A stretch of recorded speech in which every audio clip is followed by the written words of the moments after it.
There has been a lot of discussion recently on the new education policy. The discussion began shortly after the draft, an early draft of the new education policy was circulated. In what follows, I'm not going to talk about the document itself, but I would like to talk about the future or the likely futures of higher education in particular. And I would like to talk about it with reference to some of the suggestions and policy claims made in this document. My starting point would be the strongest claim, which is often made, that one of its goals is the decolonization of education itself and of higher education in particular. And I would start out by saying that, it depends what one means by decolonization. And I think there are at least three components to decolonization. The first of which, of course, relates to the democratization of higher education. And the second and the third are related to each other, and these are issues of what I would call issues of connectivity, and the third meaning issues of plurality and diversity. And I don't think that one can look at the future of higher education without keeping these three concerns in mind, these three concerns of decolonization in mind.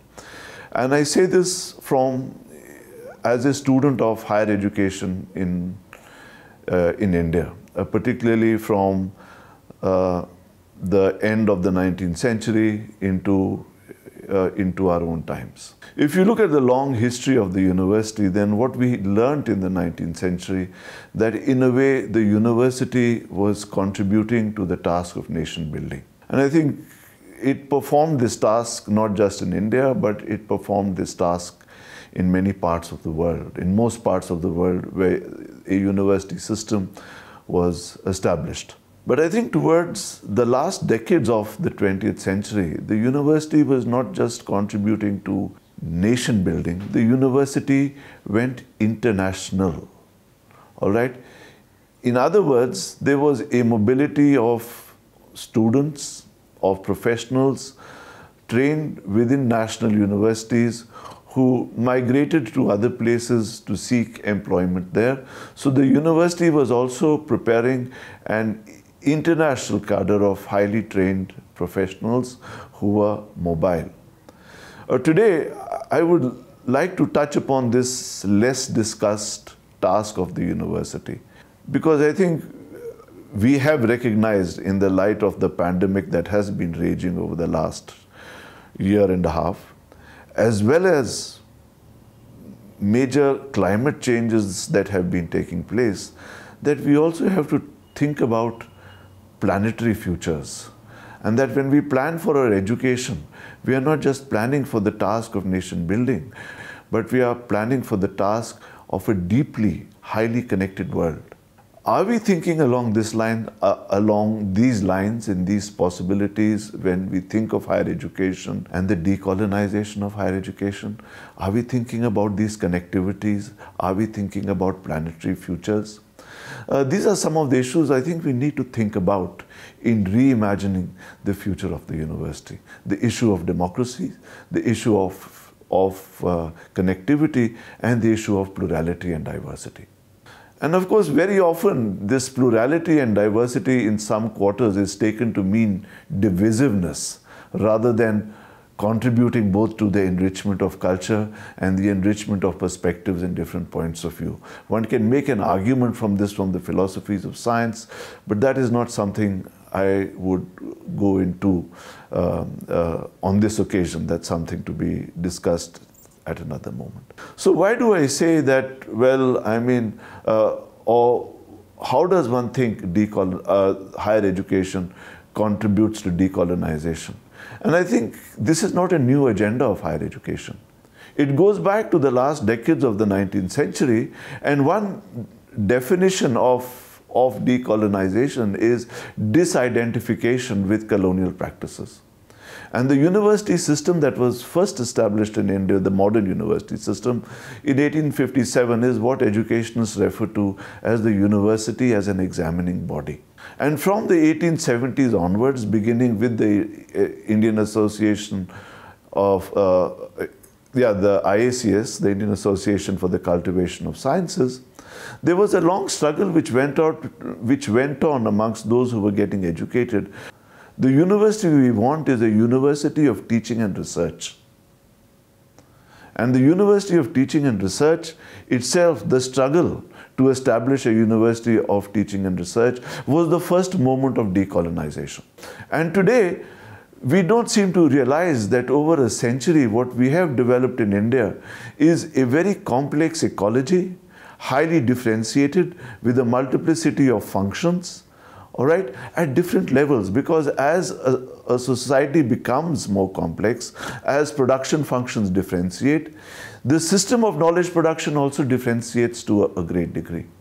Today, we like to refer to ourselves as a knowledge society. If we are indeed a knowledge society, then, I mean, are we going to basically separate the teaching functions from research functions? Or are we going to say, we wish to further develop and elaborate upon this structure we have taken a long time to develop, rather than say, well, you know, we should have colleges for teaching and we should have separate research institutes. I mean, we don't seem to understand the logic of what was referred to as the unity of teaching and research. All right? Now, I think that this thinking has also been, in a way, I don't want to use this catch-all term neoliberalism, but this thinking has also been kind of driven by certain assumptions of neoliberalism. And the assumptions behind the neoliberal argument for separating the teaching function from the research function of a university has been that, well, you know, universities have become very big. A small percentage of students who go through the university basically end up in research positions. Most of them go on to perform other functions within society. And the second assumption is that, well, you know what, in the University of Teaching and Research, no matter what you do, you're trained to be a researcher. And that doesn't dovetail with the requirements of society. That by itself cannot become the logic for separating the ideal that drives the University of Teaching and Research. And I think this University of Teaching and Research is under threat. And although the government has constantly said that funding for research will not come down, we have seen, you know, India used to be a kind of model for third world countries. You know, I mean, I remember in the late 1990s meeting researchers from other parts of the third world who said, you know, the amount of money your government invests in research is really very interesting. And what did we invest? Close to 1% of our GDP, which was nowhere anywhere near the 4% of the GDP of the American economy or the Korean economy or any of these economies. But it was still a kind of, you know, symbol for the third world that India has built a tremendous scientific and research establishment on which the skills of this society develop. There's much criticism of the policies of the 1950s. And if you ask me really, I think that the policies of the 1950s to invest in higher education and to invest in the development of a scientific and technological system, however suboptimal it was, I think we should have invested more. I mean, began to pay dividends rather slightly late, in the sense it's a question of delayed impact. When people criticize the policies of the 1950s and the 1960s, they don't realize that these policies began to pay off in the 1980s and the 1990s. All right? If India has joined the information economy in a way, in such a significant way, it's also a result of those policies of the 1950s and 60s that paid off a decade, 2 or 3 decades later. So, I think that we have to learn to look at the research system as a highly differentiated system, all right? It is an ecological system full of connections. I don't wish to criticize the vocationalization of education, which is part of the policy, one of the instruments of the new education policy. I don't wish to criticize that, but I do not think you can promote the vocationalization of education at the cost of either dismantling or underemphasizing the importance of the scientific and technological research system. Because all these elements are deeply connected. You make a small change in one, you can end up destroying something else. You can end up, undermining another component of this system. All right? And so one has to look at the kind of linkages which are established from higher secondary education to undergraduate education to then postgraduate education and research. Now this needs to be thought about rather carefully. We can't take unilateral policies that this is the way this will be done, and this will be done at the cost of a certain kind of indigenism. All right? So that's one part of my argument. The second part of my argument has to do with the fact that even if we look at this system of higher education and research, this system is defined by a certain dualism. There are the institutions of national importance where indeed advanced research is done and where researchers are connected with the frontiers with their colleagues at the frontiers of science in different parts of the world. You have the central universities and you have funded state universities. And the difference in levels of research between these three is indeed quite substantial. And I think the task of the national educational policy should have been, rather than say, well, there are places for research and there are places for teaching, should we say, how do we build even the research capacities at state level universities so that they can become responsive to state level needs? What does educational reform therefore mean of the higher education system? The policy talks about processes of mentoring. Yeah, but have we learnt anything from the processes of mentoring? We have tried to establish the different experiments that have gone on in the country, which were developed at the Indian Academy of Sciences and other places, and put in place and said, rather, let us now multiply these experiments at the different institutes already available to us so that we can bridge this gap between these three tiers, the underfed, understaffed state level universities, the less funded central universities, and the well-funded universities of research and teaching. This is not an either-or proposition, because the well-funded institutes of research have felt very often that the quality of students sometimes coming in from the central universities or the state universities into the institutions of national importance has been declining. It has been declining, but it has been declining why? All right. Now, they have tried to put measures in place to rectify some of these, but a lot more has to be done. Now, one can take two attitudes: to build new structures, or on the other hand, to reform slowly and improvise and fund already existing structures. How is this to be done? It's not a question of, how you look at research institutions or how you look at higher education. Institutions of higher education take a long period of nursing. They have long gestation periods. To build a good tradition of research and teaching takes a long time. You can't build them overnight.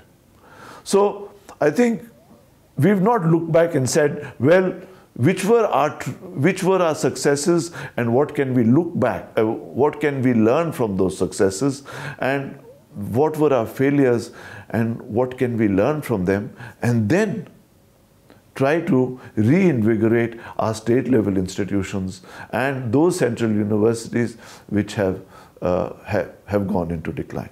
The other important and related issue I would like to bring up here is a very important political philosopher has told us that social justice is not possible without cognitive justice. And I would also say cognitive justice is not possible without social justice. Now, why do I bring up this point? I bring up this point because all those who are now talking about the privatization of higher education in India basically acquired their own education at public institutions. All right?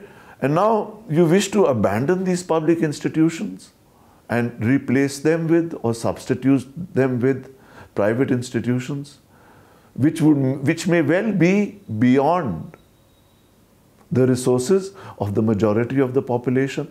Can we achieve social justice like this? So, I mean, in order to acquire social justice, we have to deliver on cognitive justice.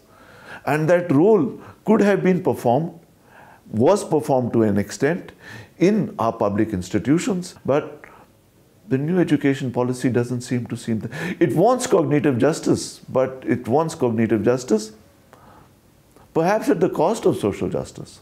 So we have to basically re-look at the strategies of privatization or the lack of support for public institutions. Can we undermine the systems of public institutions?